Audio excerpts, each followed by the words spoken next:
ಲಕ್ಷ್ಮಿ, ನಿನ್ ಮೇಲಾಣೆ, ನಿನ್ಗೆ ಮೆಷರ್ಮೆಂಟ್ ಕೊಟ್ಮೇಲೆ ನಾನ್ ಜಸ್ಟ್ ಸಲಾಡ್ ಡಯಟ್ ಅಲ್ಲೇ ಇದ್ದೀನಿ. ಪ್ಲೀಸ್ ನನ್ನ ಹತ್ರ ನೋಡ್ಬೇಡ, ಆಲ್ರೆಡಿ ಟೈಮ್ ಆಗ್ತಿದೆ ಅಂತ ತನ್ನ ಕಡೆ ಸಿಟ್ಟಿಂದ ನೋಡ್ತಾ ಇದ್ದ ಲಕ್ಷ್ಮಿಯನ್ನ ನೋಡ್ತಾ ಮುದ್ದಾಗಿ ಹೇಳಿದ್ಲು ಐರಾ.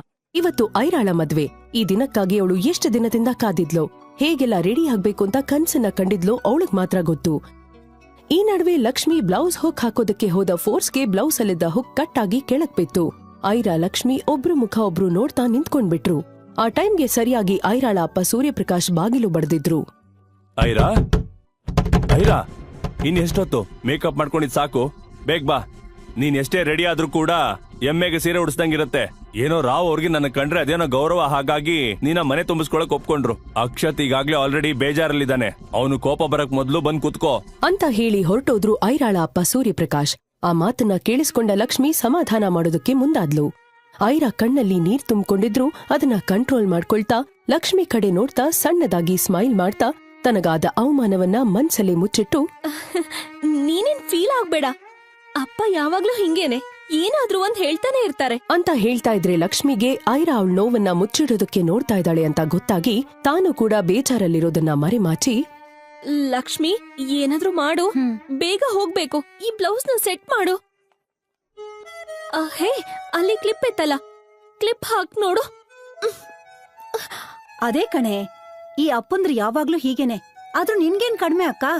ನಿನ್ ಮುಖ ನೋಡಿದ್ರೆ ಆ ಚಂದ್ರನೇ ನಾಚ್ಕೊಳ್ತಾನೆ. ನಾನೇನಾದ್ರೂ ಹುಡ್ಗ ಆಗಿದ್ರೆ ಸಿನಿಮಾದಲ್ಲಿ ಹೀರೋ ತರ ಫೈಟ್ ಮಾಡಿ ನಿನ್ನ ಎತ್ತ ಹಾಕೊಂಡ್ ಹೋಗಿ ಮದ್ವೆ ಆಗ್ತಿದ್ದೆ.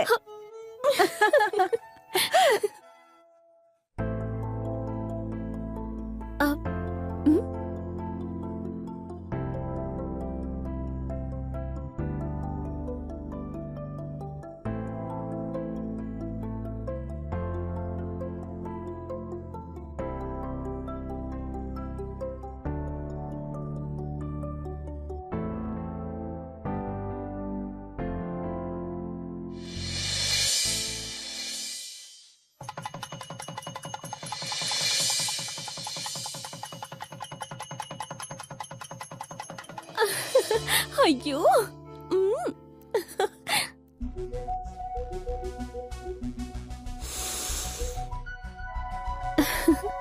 ನೋಡಮ್ಮ, ಅಕ್ಷತ್ ಬಂದ್ರೆ ಮೊದ್ಲು ಕಾಲಿಗ್ ಬಿದ್ದು ಆಶೀರ್ವಾದ ತಗೊಂಡ ಮೇಲೆ ಹಾಲ್ ಕೊಡು. ಅಯ್ಯೋ, ಟೆನ್ಷನ್ ಬೇರೆ.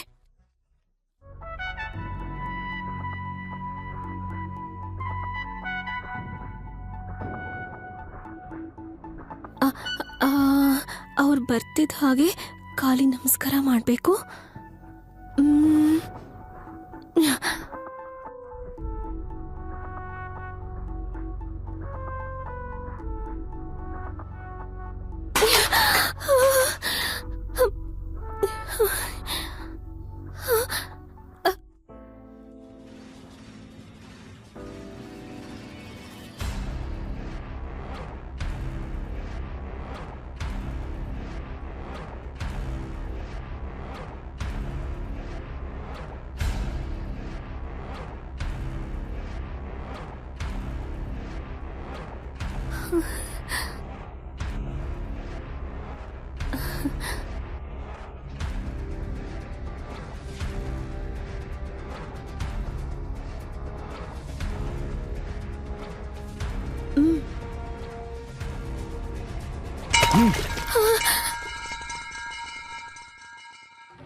ಈ ಹಾಲ್ ಚೊಂಬಿನ ತರಾನೆ ಕುಳ್ಳುಗೆ ದುಂಡುಗೆ ದಪ್ಪಗಿದ್ಯಾ.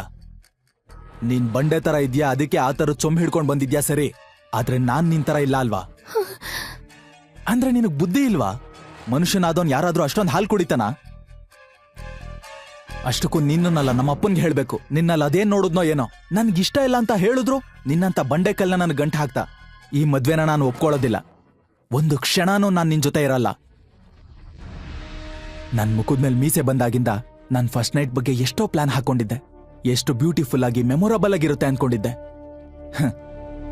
ಆದ್ರೆ ಹೀಗೆ ಜುರಾಸಿ ಪಾರ್ಕ್ ತರ ಭಯಂಕರವಾಗಿರುತ್ತೆ ಅಂತ ಅನ್ಕೊಂಡಿರ್ಲಿಲ್ಲ. ನಿನ್ನ ನೋಡ್ತಾ ಇದ್ರೇನೆ ಮೈಯಲ್ಲೆಲ್ಲ ಕಂಬಳಿ ಹುಳ ಓಡಾಡ್ದಂಗಾಗತ್ತೆ. ನಿನ್ನನ್ ಮುಟ್ಟಿದ್ರೆ ಅಷ್ಟೇ, ನೀನ್ ಕೂಡ ಹೀಗೆ ಕೆಳಗ್ ಬಿದ್ದಿರೋ ಹಾಲಿನ ತರ ಯಾವತ್ತೂ ನನ್ ಕೈ ಸೇರೋದಕ್ಕಾಗಲ್ಲ. So better stay away from me fatty. Akshat Akshat Akshat Akshat. ನನ್ನ ಹೆಸರು ಐರಾ.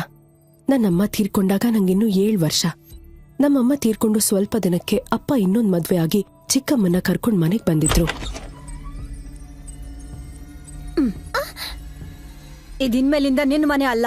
ನಾನ್ ಪರ್ಮಿಷನ್ ಇಲ್ದೆ ಇನ್ನೊಂದ್ಸಾರಿ ಈ ರೂಮ್ ಒಳಗ್ ಬಂದ್ರೆ ಕಾಲ್ ಮುರಿತೀನಿ. ನನ್ ಚಿಕ್ಕಮ್ಮ ಮತ್ತ ಅವ್ರ ಮಗಳು ಯಾವಾಗ್ಲೂ ನನ್ ಜೊತೆ ಕೆಟ್ಟದಾಗಿ ನಡ್ಕೊಳ್ತಿದ್ರು.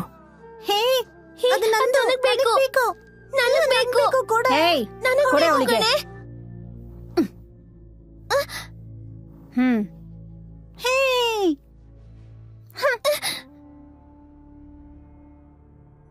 ನಾನ್ ನೋಡೋದಕ್ ತುಂಬಾನೇ ಸುಂದರವಾಗಿದ್ದೆ.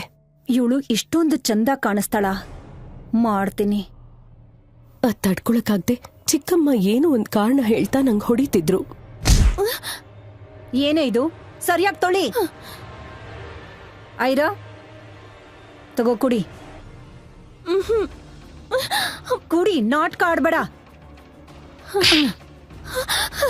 ಕುಡಿ, ವೇಸ್ಟ್ ಮಾಡ್ದೆ ಕುಡಿ.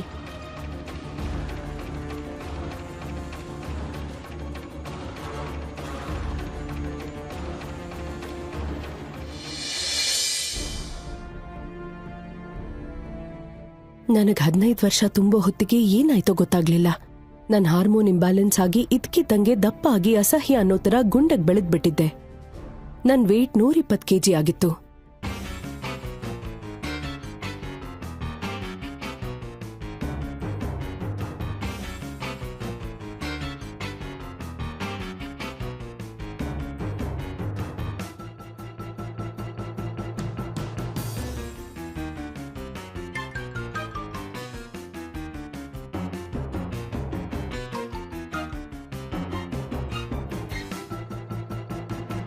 ನನ್ ಚಿಕ್ಕಮ್ಮ ಯಾರಿಗೂ ಗೊತ್ತಾಗ್ದೇ ಇರೋ ತರ ಏನೋ ಮೆಡಿಸಿನ್ ಕೊಡ್ತಿದ್ಲು. ಅದ್ರಿಂದಾನೇ ನನಗ್ ಹಾರ್ಮೋನ್ಸ್ ಪ್ರಾಬ್ಲಮ್ ಆಗಿ ಗುಂಡಕ್ ತಯಾರಾಗಿದ್ದೀನಿ ಅಂತ ನನಗ್ ಆಮೇಲೆ ಗೊತ್ತಾಗಿತ್ತು.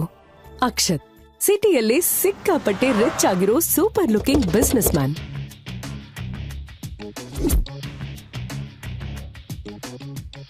ಏಯ್, ನಾನ್ ಮದ್ವೆ ಆಗ್ಬೇಕಾಗಿರೋ ಹುಡುಗಿಗೆ ಮಿನಿಮಮ್ ಬ್ಯೂಟಿ ಆದ್ರೂ ಇರ್ಬೇಕು. So don't show me this Gouramma kind of girls. ನಮಸ್ಕಾರ ಅಳಿ ಅಂದ್ರೆ. ಬನ್ನಿ.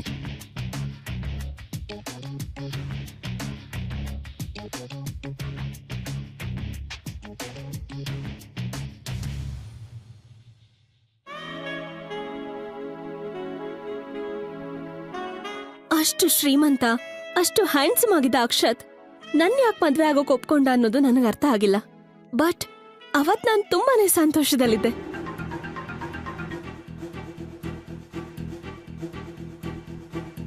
ಇನ್ಮೇಲೆ ಎಲ್ಲ ಸರಿ ಹೋಗುತ್ತೆ ಅನ್ಕೊಂಡಿದ್ದೆ. ಆದ್ರೆ ಮದ್ವೆ ಆದ್ಮೇಲೆ ಈ ತರ ಪ್ರಾಬ್ಲಮ್ ಶುರುವಾಗತ್ತೆ ಅಂತ ನನ್ ಕನ್ಸಲ್ಲೂ ಯೋಚನೆ ಮಾಡಿರ್ಲಿಲ್ಲ.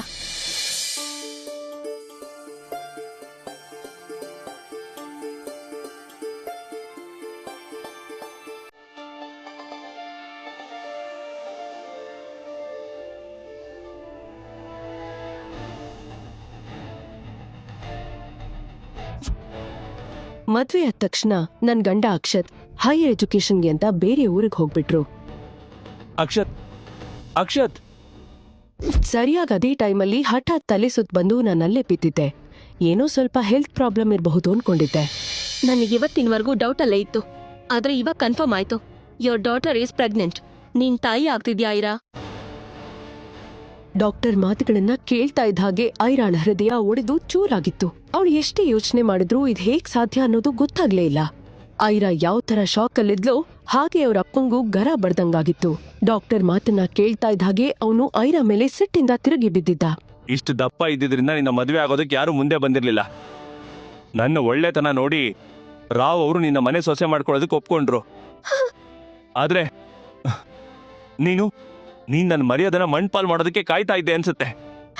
ನಿನ್ನೆ ಅಷ್ಟೇ ಮದುವೆ ಆಯ್ತು, ಆದ್ರೆ ಇವತ್ ನೀನ್ ಪ್ರೆಗ್ನೆಂಟ್ ಆಗಿದ್ಯಾ. ಮದುವೆ ಆದ ಕೂಡ್ಲೆ ಅಕ್ಷತ್ ಹೈಯರ್ ಸ್ಟಡೀಸ್ ಅಂತ ಹೋದ. ಹಾಗಿದ್ಮೇಲೆ ಇದೆಲ್ಲ ಹೇಗಾಯ್ತು? ಮದುವೆಗಿಂತ ಮುಂಚೆ ಅಕ್ಷತ್ನ ಮೀಟ್ ಮಾಡಿದ್ಯಾ ಹೇಗೆ? ನಿಜವಾಗ್ಲೂ ಇಲ್ಲ ಅಪ್ಪ. ನಾನು ಅಕ್ಷತ್ನ ನಿನ್ನೆ ಅಷ್ಟೇ ನೋಡಿದ್ದು. ಅವನ್ ನನ್ನ ಮುಟ್ಟೋದಿರ್ಲಿ, ಅವನ್ ನನ್ನ ಕನಿಷ್ಠ ಪಕ್ಷ ಕಣ್ಣೆತ್ತ ನೋಡ್ಲಿಲ್ಲ ಅಪ್ಪ. ಮರ್ಯಾದೆ ಬಿಟ್ಟವಳೆ. ಯಾರ ಜೊತೆ ತಿರುಗಿದಕ್ಕೆ ಈ ಪಿಂಡ ಬೆಳೀತಿರೋದು? ಇಷ್ಟು ದಿವಸ ನಿನ್ ದಪ್ಪ ಇದೆ ಅಂತ ನಿನ್ ಮದುವೆ ಮಾಡಕ್ ಆಗಿರ್ಲಿಲ್ಲ. ಈಗ ಇದು ಬೇರೆನಾ? ಈ ವಿಷಯ ಅಕ್ಷತ್ ಮನೆಯವ್ರಿಗೆ ಗೊತ್ತಾದ್ರೆ ನಾನು ಏನಂತ ಉತ್ತರ ಕೊಡ್ಲಿ? ಅಪ್ಪ, ನಾನು ಯಾವ ತಪ್ಪು ಮಾಡಿಲ್ಲ ಅಪ್ಪ. ಇದೆಲ್ಲ ಹೇಗಾಯ್ತು ಅನ್ನೋದು ನನಗೆ ಗೊತ್ತಾಗ್ತಾ ಇಲ್ಲ. ನೀನ್ ಈ ಕೂಡ್ಲೆ ಅಬಾರ್ಷನ್ ಮಾಡಿಸ್ಕೋ. ಇಲ್ದೇ ಇದ್ರೆ ನಾವ್ ಈ ಸೊಸೈಟಿಲಿ ತಲೆ ಎತ್ಕೊಂಡು ತಿರ್ಗಾಡೋಕ್ಕಾಗಲ್ಲ. ಅಷ್ಟರಲ್ಲಿ ಅಲ್ಲಿ ಇದ್ದ ಡಾಕ್ಟರ್, ನೋಡಿ ಸರ್, ನೀವ್ ಇಲ್ಲಿಗೆ ಬರೋದಕ್ಕಿಂತ ಮೊದ್ಲೇ ಐರಾ ಹತ್ರ ಮಾತಾಡಿದ್ದೀನಿ. ಅವಳಿಗೆ 4 months ಇಂದಾನು ಪೀರಿಯಡ್ಸ್ ಆಗ್ತಾ ಇಲ್ಲ. ಅವಳಿಗೇನೋ ಹಾರ್ಮೋನಲ್ ಇಶ್ಯೂ ಇರೋದ್ರಿಂದ ಹೀಗಾಗ್ತಿದೆ ಅನ್ಕೊಂಡಿದ್ದೆ, ಆದ್ರೆ ಪ್ರೆಗ್ನೆಂಟ್ ಅನ್ನೋದು ಗೊತ್ತಾಗ್ಲೇ ಇಲ್ಲ. ಐರಾ ಈಗ 4 ತಿಂಗಳು ಗರ್ಭಿಣಿ. ಈಗೇನಾದ್ರೂ ಅವಳಿಗೆ ಅಬಾರ್ಷನ್ ಮಾಡಿಸಿದ್ರೆ ಅವಳ ಜೀವಕ್ಕೆ ಅಪಾಯ. I am sorry. ಅದನ್ನ ಕೇಳಿಸ್ಕೊಂಡ ಸೂರ್ಯಪ್ರಕಾಶ್ ಐರಾ ಮೇಲೆ ರೇಗೋದಕ್ ಶುರು ಮಾಡ್ದ. 4 ತಿಂಗಳ ಹಿಂದೆ ನಡೆದಿರೋ ಈ ಅನಾಚಾರದ ಬಗ್ಗೆ ನನಗೀಗ ಹೇಳ್ತಾ ಇದೀಯಾ? ನಿಜ ಹೇಳು, ನಿಜ ಹೇಳು, ಈ ಪಿಂಡ ಯಾರದ್ದು? ಅಲ್ಲ, ಅಷ್ಟು ಕಷ್ಟದಲ್ಲಿದ್ದ ನಮ್ಮನ್ನ ಕಾಪಾಡಿದ್ದೆ ಈ ರಾವ್ ಅವರು. ಈಗ ನಿನ್ನಿಂದ ಪುನಃ ನಮ್ಮ ಕುಟುಂಬ ಬೀದಿಗೆ ಬರೋ ಹಾಗಾಯ್ತು. ಆ ಮಾತುಗಳನ್ನ ಕೇಳ್ತಾ ಇದ್ದ ಹಾಗೆ ಐರಾ ಅಳೋದಕ್ ಶುರು ಮಾಡಿದ್ಲು. ಅಪ್ಪ, ಅಪ್ಪ ನಂಬಿ ಅಪ್ಪ ಪ್ಲೀಸ್. ನಾನು 5 ತಿಂಗಳಿಂದ ಮನೆ ಹೊರಗಡೆನೆ ಕಾಲಿಟ್ಟಿಲ್ಲ ಅಪ್ಪ. ಸರಿಯಾಗಿ ಅದೇ ಸಮಯಕ್ಕೆ ಸೂರ್ಯಪ್ರಕಾಶ್ ಮೊಬೈಲ್ಗೆ ಅಕ್ಷತ್ ಅವ್ರ ಅಪ್ಪನ್ ಕಾಲ್ ಬಂದಿತ್ತು.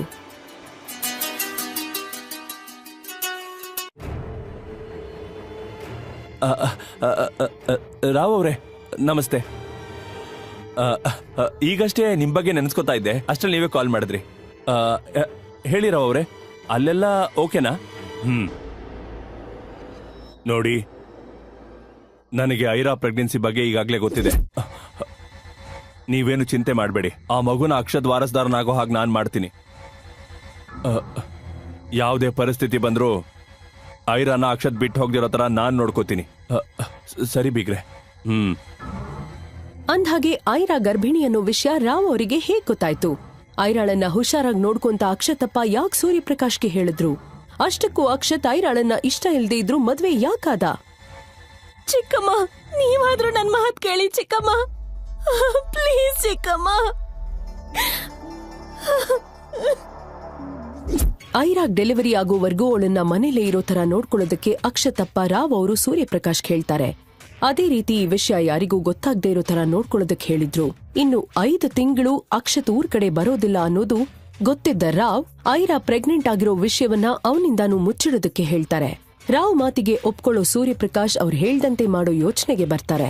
ಆದ್ರೆ ಐರಾಳ ಅಪ್ಪ ಸೂರ್ಯಪ್ರಕಾಶ್ಗೆ ಇದುವರೆಗೂ ಅರ್ಥ ಆಗದೆ ಇರೋ ವಿಷಯ ಏನು ಅಂದ್ರೆ, ಐರಾ ಪ್ರೆಗ್ನೆಂಟ್ ಅನ್ನೋ ವಿಷಯ ರಾವ್ ಅವರಿಗೆ ಹೇಗ್ ಗೊತ್ತಾಯ್ತು? ಈ ಅಕ್ರಮ ಸಂತಾನವನ್ನ ಅವ್ರ ವಾರಸ್ದಾರನನ್ನಾಗಿ ಯಾಕೆ ಒಪ್ಕೊಳ್ತಾ ಇದ್ದಾರೆ ಅನ್ನೋದು. ಮಾರನೆಯ ದಿನ ಕಳೆದ 5 ತಿಂಗಳ CCTV ಫುಟೇಜ್ ನೋಡಿದ ಅವರಿಗೆ ಆಶ್ಚರ್ಯ ಕಾದಿತ್ತು. ಅಂದ್ರೆ ಐರಾ ನಿಜಾನೇ ಹೇಳ್ತಿದ್ದಾಳೆ. ಕಳೆದ 5 ತಿಂಗಳಿಂದ ಯಾವ ಗಂಡಸು ಮನೆಯೊಳಗೆ ಬಂದಿಲ್ಲ. ಐರಾನು ಕೂಡ ಮನೆಯಿಂದ ಎಲ್ಲೂ ಹೊರಗೆ ಹೋಗಿಲ್ಲ. ಹೌದು ಸರ್, ಐರಮ್ಮ ನಿಜಾನೇ ಹೇಳ್ತಾ ಇದ್ದಾರೆ. ಕಳೆದ 5 ತಿಂಗಳಿಂದ ಐರಮ್ಮ ಮನೆಯಿಂದ ಹೊರಗೆ ಹೋಗಿಲ್ಲ, ಹೊರಗಡೆಯಿಂದಾನು ಯಾರೂ ಬರ್ಲಿಲ್ಲ.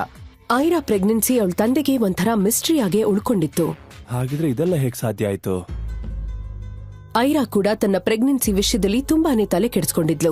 ಅವಳು ಎಲ್ಲಾನು ಮರೆಯೋದಕ್ಕೆ ಶುರು ಮಾಡಿದ್ಲು. ಯಾರ್ ಜೊತೆಗೂ ಮಾತಾಡ್ತಾ ಇರ್ಲಿಲ್ಲ. ತನ್ನ ಹೊಟ್ಟೆಲಿ ಬೆಳೀತಾ ಇರೋ ಮಗು ಜೊತೆ ಮಾತಾಡ್ತಾ ಕಾಲ ಕಳೀತಿದ್ಲು. ಇನ್ ಸ್ವಲ್ಪ ದಿನದಲ್ಲೇ ನೀನು ಹೊರಗಡೆ ಪ್ರಪಂಚ ನೋಡ್ತೀಯ.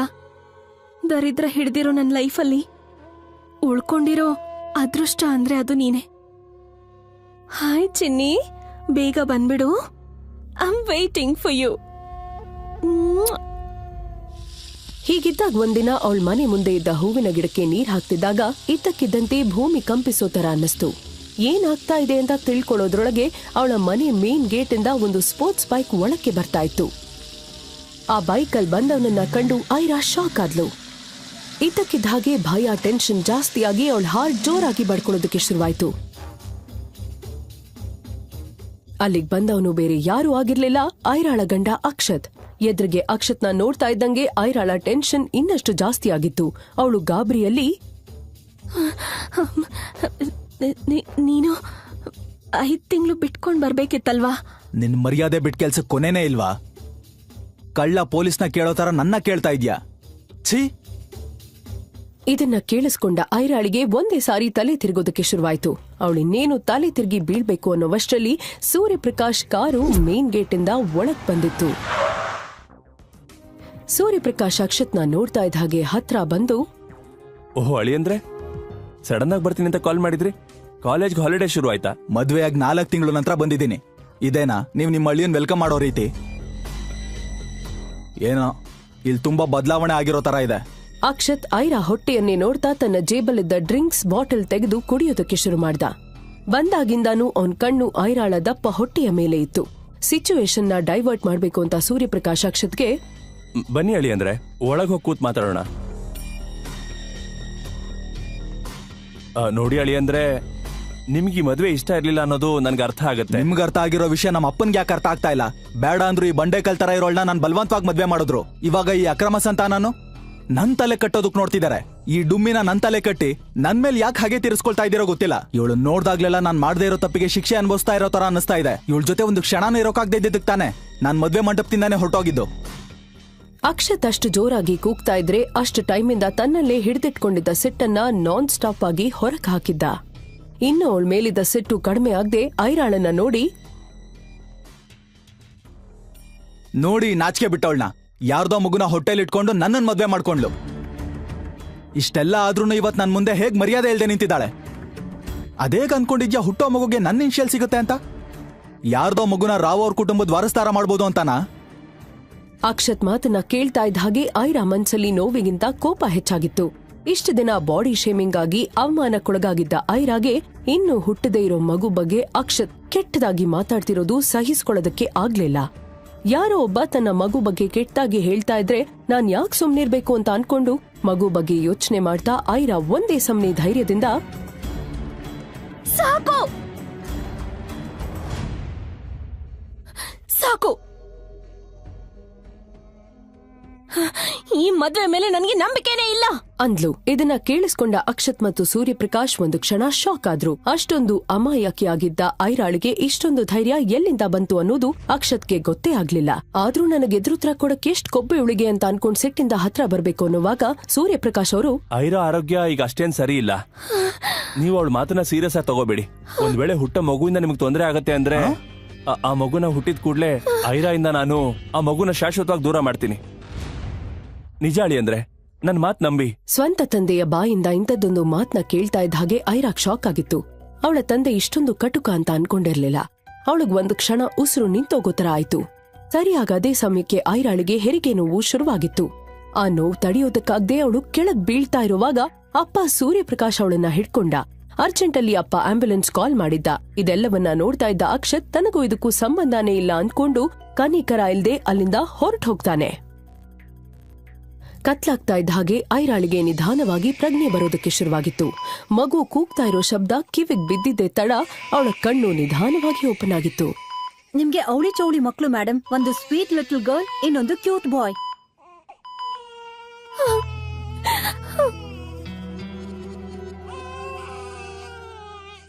ದಂತದ ಗೊಂಬೆ ತರ ಇರೋ 2 ಮುದ್ದಾದ ಮಕ್ಳಿಗೆ ಐರಾ ಜನ್ಮ ಕೊಟ್ಟಿದ್ಲು. ಒಂದು ಗಂಡು, ಇನ್ನೊಂದು ಹೆಣ್ಣು.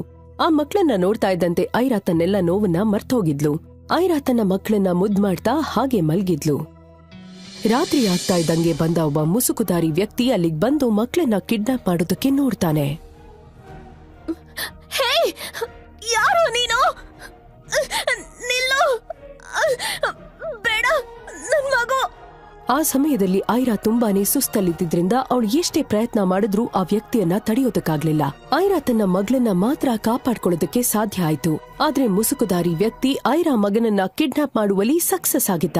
ಇಲ್ಲಿದ್ರೆ ಮಗಳಿಗೂ ಮುಂದೊಂದಿನ ಪ್ರಾಬ್ಲಮ್ ಆಗುತ್ತೆ ಅನ್ನೋ ಭಯ ಐರಾಳ ಟೆನ್ಷನ್ ಅನ್ನ ಹೆಚ್ಚಿಸಿತ್ತು. ಹಾಗಿದ್ರೆ ಯಾರ ಮುಸುಕುದಾರಿ ವ್ಯಕ್ತಿ? ಅವನ್ ಯಾಕೆ ಐರಾಳ ಮಗುವನ್ನ ಮಾತ್ರ ಕಿಡ್ನಾಪ್ ಮಾಡಿದ್ದ?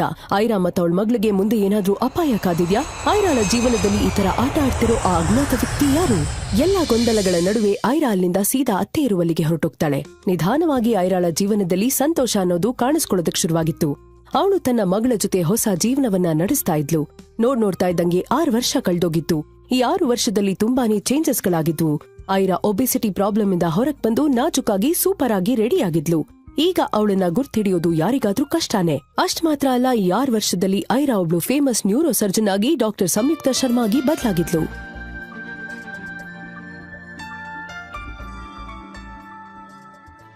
ಐರಾ, ಇನ್ನು ಎಷ್ಟು ದಿನ ನೀನ್ ಹೀಗೆ ಕೊರಗ್ತಾ ಇರ್ತೀಯ? ನೀನ್ ಮನಸ್ಫೂರ್ತಿಯಾಗಿ ನಗಾಡಿದನ್ನ ನೋಡಿ ಅದೆಷ್ಟು ದಿನ ಆಯ್ತು ಗೊತ್ತಾ? ನಿನ್ ಹಳೆ ಲೈಫ್ ಇಂದ ಹೊರಗ್ ಬರೋದಕ್ಕೆ ನೀನ್ ಎಷ್ಟು ಕಷ್ಟಪಟ್ಟಿದ್ಯಾ ಅನ್ನೋದು ನನಗ್ ಗೊತ್ತು. ನೀನು ಮೊದ್ಲಿನ ಐರಾ ಅಲ್ಲ. Now you are one of the top neurosurgeon of the city, doctor Samyukta Sharma. You are not a helpless women anymore. ನಿನ್ನ ನೋಡಿದ್ರೆ ನನ್ಗೆ ತುಂಬಾನೇ ಹೆಮ್ಮೆ ಆಗತ್ತೆ. ಆದ್ರೆ ನೀನ್ ಈ ತರ ಇರೋದು ನನಗ್ ಸ್ವಲ್ಪನೂ ಇಷ್ಟ ಆಗ್ತಾ ಇಲ್ಲ. ಅತ್ತೆ, ಈ 6 ವರ್ಷದಲ್ಲಿ ನನ್ ಮಗ ಏನಾಗಿದ್ದಾನೆ ಅನ್ನೋದೇ ಗೊತ್ತಾಗ್ತಾ ಇಲ್ಲ. ಅಪ್ಪ ಅಂತೂ ನೀನ್ ಹೇಗಿದ್ಯಾ ಅಂತ ಒಂದಿನಾನು ಫೋನ್ ಮಾಡಿ ಕೇಳಿಲ್ಲ. ಅಂದ್ಹಾಗೆ ನನ್ ಲೈಫಲ್ಲಿರೋ ಅಷ್ಟು ಮಿಸ್ಟ್ರಿ ಇನ್ನೆಲ್ಲೂ ಇರಲ್ಲ ಅನ್ಸುತ್ತೆ. ಐರಾಳ ಅಪ್ಪ ಸೂರ್ಯಪ್ರಕಾಶ್ 6 ವರ್ಷದಲ್ಲಿ ಒಂದಿನಾನು ಅವಳಿಗೆ ಕಾಲ್ ಮಾಡಿರ್ಲಿಲ್ಲ. ಆದ್ರೆ ಇವತ್ತು ಬೆಳಗ್ಗೆ ಸಡನ್ ಆಗಿ ಕಾಲ್ ಮಾಡಿ, ಹಲೋ ಐರಾ, ನೀನ್ ಅರ್ಜೆಂಟ್ ಆಗಿ ನೆಕ್ಸ್ಟ್ ಫ್ಲೈಟ್ ಬುಕ್ ಮಾಡ್ಕೊಂಡು ಬೆಂಗಳೂರಿಗೆ ಬಾ. ತುಂಬಾನೇ ಇಂಪಾರ್ಟೆಂಟ್. ಬಂದ್ಮೇಲೆ ನಿನ್ಗೆಲ್ಲ ವಿಷಯ ಹೇಳ್ತೀನಿ. ಅಲ್ಲ ಅದು ಅದನ್ನ ಕೇಳಿಸ್ಕೊಂಡ ಐರಾಳಿಗೆ ಟೆನ್ಷನ್ ಜಾಸ್ತಿ ಆಗಿತ್ತು. ಏನಾಯ್ತು ಅಂತ ಅತ್ತೆ ಕೇಳಿದ್ದಕ್ಕೆ, ಡ್ಯಾಡಿ ಕಾಲ್ ಮಾಡಿದ್ರು. ನಾನು ಈಗಲೇ ಬ್ಯಾಂಗ್ಳೂರಿಗೆ ಹೋಗ್ಬೇಕಂತೆ. ಸಡನ್ ಆಗಿ ಏನಾಯ್ತೋ ಏನೋ, ತುಂಬಾನೇ ಅರ್ಜೆಂಟ್. ಅಲ್ಲಿ ಬಂದ್ಮೇಲೆ ಎಲ್ಲ ಹೇಳ್ತೀನಿ ಅಂತ ಹೇಳಿದ್ರು. ನಿಜ ಹೇಳ್ಬೇಕಂದ್ರೆ ಐರಾಗೆ ಬೆಂಗಳೂರು ಅಂದ್ರೇನೆ ಭಯ ಹುಟ್ಟಿಸಿತ್ತು. ಯಾಕಂದ್ರೆ ಅವಳ ಲೈಫಲ್ಲಿ ನಡೆದು ಹೋಗಿದ್ದ ಕೆಟ್ಟ ವಿಚಾರಗಳು, ಹಳೆ ನೆನಪುಗಳು ಅವಳನ್ನ ತುಂಬಾನೇ ಕಾಡ್ತಿತ್ತು. ಅವಳ 6 ವರ್ಷದ ಮಗಳ ಮೇಲೆ ಇದ್ಯಾವುದರ ನೆರಳು ಬೀಳ್ಬಾರ್ದು ಅನ್ಕೊಂಡಿದ್ಲು. ಆದ್ರೆ ಇವತ್ತು ಐರಾ ಪರಿಸ್ಥಿತಿನ ಎದುರಿಸೋದಕ್ಕೆ ತಯಾರಾಗಿದ್ಲು. ಅವಳಿದ್ದಕ್ಕಿದ್ದಂತೆ ತನ್ನ ಮನಸ್ಸನ್ನ ಗಟ್ಟಿ ಮಾಡ್ಕೊಂಡು, ಈ ಪ್ರಾಬ್ಲಮ್ ಇಂದ ಇನ್ನೆಷ್ಟು ದಿನ ಓಡೋಗ್ತಾ ಇರ್ತೀಯ ಐರಾ? 6 ವರ್ಷದಲ್ಲಿ ಆಗದೆ ಇರೋ ಕೆಲ್ಸನ ಈಗ ಪೂರ್ತಿ ಮಾಡೋ ಅವಕಾಶ ನಿನಗ್ ಸಿಕ್ಕಿದೆ. ಕಳ್ದೋಗಿರೋ ನಿನ್ ಮಗನ್ನ ಹೇಗಾದ್ರೂ ಮಾಡಿ ಹುಡುಕ್ಲೇಬೇಕು ಅಂತ ಆಲೋಚಿಸಿದ ಐರಾ ತನ್ನ ಬ್ಯಾಗ್ ಪ್ಯಾಕ್ ಮಾಡ್ಕೊಂಡು ಮಗಳ ಜೊತೆ ಬೆಂಗಳೂರು ಫ್ಲೈಟ್ ಹತ್ತಿದ್ಲು. ಫ್ಲೈಟ್ ಲ್ಯಾಂಡ್ ಆಗ್ತಾ ಇದ್ದಂಗೆ ಐರಾಳ ಫೋನ್ ರಿಂಗ್ ಆಗಿತ್ತು. ಐರಾ ಫೋನ್ ರಿಸೀವ್ ಮಾಡ್ತಾ ಇದ್ದಂತೆ ಅಪ್ಪ, ಐರಾ, ನಿನ್ನ ಪಿಕಪ್ ಮಾಡೋದಕ್ಕೆ ಅಕ್ಷತ್ ಏರ್ಪೋರ್ಟ್ಗೆ ಬರ್ತಿದ್ದಾನೆ. ಅಷ್ಟ್ ಮಾತ್ರ ಹೇಳಿ ಸೂರ್ಯಪ್ರಕಾಶ್ ಸುಮ್ನಾಗ್ತಾನೆ. ಸ್ವಲ್ಪ ಹೊತ್ತಿಗೆ ಪುನಃ, ನೀನ್ ಅಕ್ಷತ್ ಜೊತೆ ಮನೆಗೆ ಬಂದ್ಬಿಡು. ಬಂದ್ಮೇಲೆ ಎಲ್ಲ ಡೀಟೇಲ್ ಆಗಿ ಹೇಳ್ತೀನಿ, ಸರಿನಾ? ಆ ಮಾತು ಐರಾಳನ್ನ ಯೋಚನೆ ಮಾಡೋ ತರ ಮಾಡ್ಬಿಡ್ತು. ಅಕ್ಷತ್ ನನ್ನ ಪಿಕಪ್ ಮಾಡೋಕ್ ಬರ್ತಿದ್ದಾನ? ಆದ್ರೆ ಯಾಕೆ? 6 ವರ್ಷದಲ್ಲಿ ಫೋನ್ ಆಗ್ಲಿ ಮೆಸೇಜ್ ಆಗ್ಲಿ ಮಾಡ್ದೇ ಇರೋನು ಈಗ ನನ್ನೇನಕ್ ಮೀಟ್ ಆಗೋದಕ್ ನೋಡ್ತಿದ್ದಾನೆ? ಅಪ್ಪ ನನ್ನ ಹತ್ರ ಏನ್ ಹೇಳೋದಕ್ ನೋಡ್ತಿದ್ದಾರೆ? ಸರಿ ಬಾ, ಲೆಟ್ಸ್ ಗೋ. ಈ ಬಗ್ಗೆ ಯೋಚನೆ ಮಾಡ್ತಾ ಏರ್ಪೋರ್ಟ್ ಎಕ್ಸಿಟ್ ಕಡೆ ಐರಾ ಹೊರಟಿದ್ಲು. ಈ ಕಡೆ ಸೂರ್ಯಪ್ರಕಾಶ್ ಹೇಳ್ದಂತೆ ಅಕ್ಷತ್ ಕೂಡ ಐರಾಳನ್ನ ಕಾಯ್ತಾ ನಿಂತಿದ್ದ. ಈ ಆನೆ ಮರಿನ ಕರ್ಕೊಂಡು ಹೋಗೋದಕ್ಕೆ ನಾನ್ ಬರ್ಬೇಕಿತ್ತ? ಅಪ್ಪ ಹಾಕಿರೋ ಡಬ್ಬಾ ಕಂಡೀಷನ್ಸ್ಗೆ ಬೆಲೆ ಕೊಟ್ಟು ಬಂದೆ. ಇಲ್ಲ ಅಂದ್ರೆ ಇಷ್ಟೊತ್ತಿಗೆ ಆ ರಾಹುಲ್ ಪಾಟೀಲ್ ಚಿಲ್ಲಾಗಿರ್ತಿದ್ದೆ. ಏಯ್ ಅಕ್ಷತ್, ಆ ಆನೆ ಮರಿ ಇಲ್ದೇನೆ 6 ವರ್ಷ ಆರಾಮಾಗಿದ್ದಲ್ಲ ಗುರು. ಈಗ ಮತ್ತೆ ಅವಳ ಮುಖ ನೋಡ್ಬೇಕಾ? ಏನ್ ಕರ್ಮನೋ ಮತ್ತೆ ಎಂಟ್ರಿ ಆಗ್ತಿದ್ದಾಳೆ. ಹಠಾತ್ ಆಗಿ ಅಕ್ಷತ್ ಕಣ್ಣು ಏರ್ಪೋರ್ಟ್ ಗೇಟ್ ಕಡೆ ಹೋಗಿತ್ತು. ಅಲ್ಲಿ ಬರ್ತಾ ಇದ್ದ ಬ್ಯೂಟಿಫುಲ್ ಹುಡುಗಿಯೊಬ್ಳನ್ನ ನೋಡ್ತಾ ಇದ್ದ ಹಾಗೆ ಅಕ್ಷತ್ ಕಳ್ದ್ ಹೋಗಿದ್ದ. ಇದುವರೆಗೂ ಇಷ್ಟು ಸೂಪರ್ ಆಗಿರೋ ಫಿಗರ್ನ ಕಂಡೇ ಇಲ್ಲ ಅನ್ನೋ ತರ ಅಕ್ಷತ್, ಓ ಗಾಡ್, ಆಫ್ಟರ್ ಸೋ ಲಾಂಗ್ ಬೆಂಗಳೂರಲ್ಲಿ ಇಂಥ ಒಂದು ಬ್ಯೂಟಿ ನೋಡ್ತಾ ಇದ್ದೀನಿ. ಅಕ್ಷತ್ ಸ್ವಲ್ಪನೂ ಟೈಮ್ ವೇಸ್ಟ್ ಮಾಡದೆ ರೇಲಿಂಗ್ ನ ಜಂಪ್ ಮಾಡಿ ಸೀದಾ ಆ ಹುಡುಗಿ ಇರೋ ಕಡೆ ಓಡಿ ಬರ್ತಾನೆ. ಫಾಸ್ಟ್ ಆಗಿ ಬಂದಿದ್ದ ಅಕ್ಷತ್ ಅವಳೆದುರಿಗೆ ಬಿದ್ದಿದ್ದ ಗ್ಲಾಸ್ನ ತೆಗೆಯೋ ನೆಪದಲ್ಲಿ ಅವಳನ್ನೇ ನೋಡ್ತಾ ನಿಂತಿದ್ದ. ಐರಾಳ ರೂಪ ಕಂಪ್ಲೀಟ್ ಚೇಂಜ್ ಆಗಿದ್ರಿಂದ ಅವನು ಅವಳನ್ನ ಗುರ್ತ್ ಹಿಡಿಲಿಕ್ಕೆ ಆಗಿರ್ಲಿಲ್ಲ. ಅಕಸ್ಮಾತ್ ಆಗಿ ಅಕ್ಷತ್ನ ನೋಡಿದ್ದ ಐರಾ ಶಾಕ್ ಆಗಿದ್ಲು.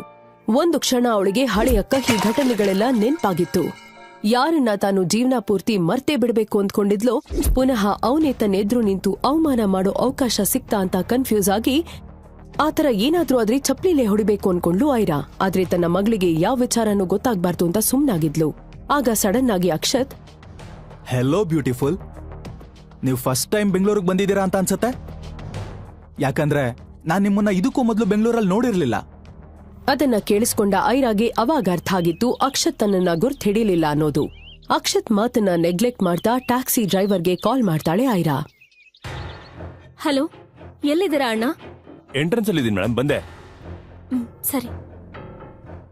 ಅವಳು ಮರ್ತೇ ಬಿಡ್ಬೇಕು ಅನ್ಕೊಂಡಿರೋರಲ್ಲಿ ಅಕ್ಷತ್ ಕೂಡ ಒಬ್ಬ. ಆದ್ರೆ ಅಕ್ಷತ್ ಮಾತ್ರ ಅವಳನ್ನ ಅಡ್ಡ ಹಾಕ್ತಾ, ಹೇ, ಟ್ಯಾಕ್ಸಿ ಯಾಕೆ? ನಿನಗೆ ಎಲ್ಲಿಗೆ ಹೋಗ್ಬೇಕು ಅಂತ ಹೇಳು, ನಾನು ಅಲ್ಲಿಗೆ ಡ್ರಾಪ್ ಮಾಡ್ತೀನಿ. ಹೌದು, ಈ ಸಣ್ಣ ಮಗು ಯಾರು? ಕ್ಯೂಟ್ ಗರ್ಲ್, ನಿಮ್ ತಂಗಿನಾ? ಅದನ್ನ ಕೇಳಿಸ್ಕೊಂಡ ಸ್ವೀಟಿ ಜೋರಾಗಿ ನಗಾಡಿದ್ಲು. ಅಷ್ಟೊತ್ತಿಗೆ ಟ್ಯಾಕ್ಸಿನೂ ಬಂದಿತ್ತು. ಐರಾ ಅರ್ಜೆಂಟಲ್ಲಿ ಸ್ವೀಟಿನ ಟ್ಯಾಕ್ಸಿಯಲ್ಲಿ ಕೂರಿಸಿ ಅವಳು ಕೂತ್ಕೊಂಡ್ಲು. ಇನ್ನೇನು ಟ್ಯಾಕ್ಸಿ ಹೊರಡ್ಬೇಕು ಅನ್ನುವಾಗ ಅಕ್ಷತ್ ಬೆಂಗಳೂರಿಗೆ ಬಂದಾಗ ಏನಾದ್ರೂ ಹೆಲ್ಪ್ ಬೇಕಾದ್ರೆ ಒಂದ್ ಹೆಸರು ನೆನ್ಪಿಟ್ಕೊಳ್ಳಿ, ರಾವ್ ಅಂಡ್ ಕೋ. ನೀವ್ ಯಾರನ್ನ ಕೇಳಿದ್ರು ಕೂಡ್ಲೆ ಕರ್ಕೊಂಡ್ ಬಂದು ನಮ್ಮ ಮನೆ ಮುಂದೆ ಇಳಿಸೋಗ್ತಾರೆ. ತಗೊಳ್ಳಿ ನನ್ ವಿಸಿಟಿಂಗ್ ಕಾರ್ಡ್. ಡ್ರೈವರ್ ಹೊರಡಿ. Hello miss. ಅರೆ ಅಟ್ಲೀಸ್ಟ್ ನಿಮ್ ಹೆಸರಾದ್ರೂ ಹೇಳಿ. ಇಷ್ಟು ದೊಡ್ಡ ಸಿಟಿಲಿ ನಿಮ್ಮನ್ನ ನಾನು ಹೇಗ್ ಹುಡ್ಕೋದು? ಅಕ್ಷತ್ ಮಾತ್ರ ಐರಾಳನ್ನ ಹಾಗೆ ನೋಡ್ತಾ ನಿಂತ್ಬಿಟ್ಟ. ಐರಾ ತನ್ನ ತಂದೆ ಮನೆಗೆ ಎಂಟ್ರಿ ಆಗಿದ್ಲು.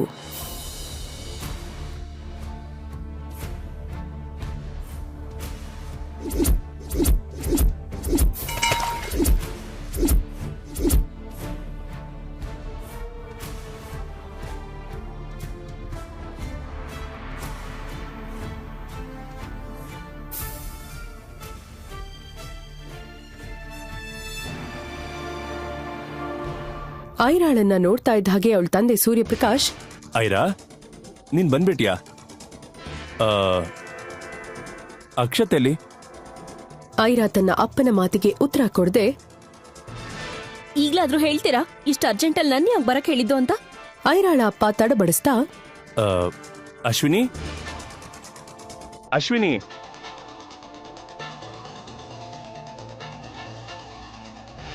ಐರಾ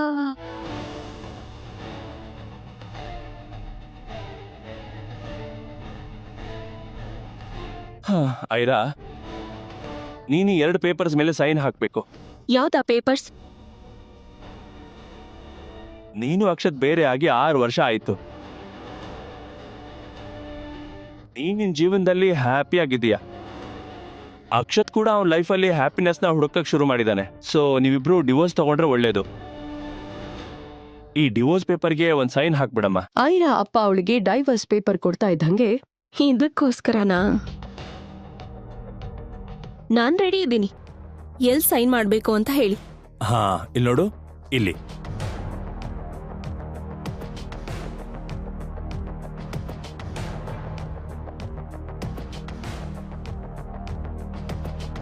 ಹಿಂದೂ ಮುಂದೂ ಯೋಚನೆ ಮಾಡದೆ ಅದರಲ್ಲಿ ಸೈನ್ ಮಾಡಿದ ಐರಾ, ಅಪ್ಪ, ಅಕ್ಷತ್ ಅವರಪ್ಪಂಗೆ ನಾವು ಡಿವೋರ್ಸ್ ತಗೊಳ್ಳೋದು ಇಷ್ಟ ಇಲ್ಲ ಅಂತ ಹೇಳ್ತಿದ್ರಿ, ಮತ್ತೆ ಅವರೀಗ ಇದಕ್ಕೆ ಒಪ್ಕೊಂಡಿದ್ದಾರಾ?